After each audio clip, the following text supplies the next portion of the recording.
Hey guys, NerdSpire here, and welcome to another video where today we're going to be talking about Zoochosis, a game I played recently.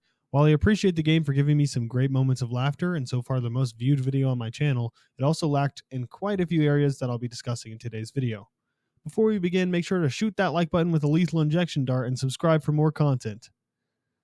Zoochosis had a great start with some decent voice acting and animation, and with the trailers really adding a lot of hype, I'm sure this game was going to do quite well initially. My first playthrough was slow at first, with the game having a decently fleshed out tutorial, especially for a horror game, but I noticed rather quickly that the fear factor was lacking. The first enclosure was the giraffe enclosure, where essentially he taught you how to play, so of course nothing really happens, and that's kind of the same with the kangaroo pen, where it's supposed to be wallabies, but they're definitely kangaroos.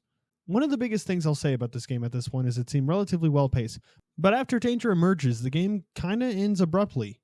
The key is to find secrets and small moments with mini cutscenes in order to flesh out the true story. But this game as a base product is extremely short. So short that before I knew there were endings, I wondered if I could even post my second video of Zoochosis. This game kind of felt like developers quit halfway through without fleshing it out, especially with writing and cutscenes. Certain moments kind of felt rushed, whether it was animations that frequently broke or the endings that you couldn't even obtain because the glitches were getting in the way, or the repeated lines of dialogue in order to drag the story out.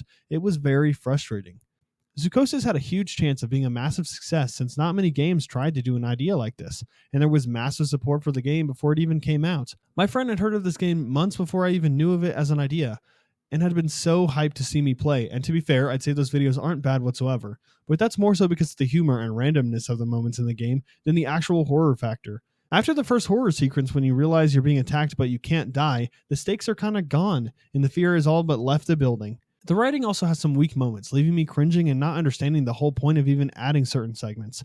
I don't want to make it seem like I hate this game, I don't. It's just it had huge expectations, to be frank, and it fell through and didn't really deliver to the fullest extent.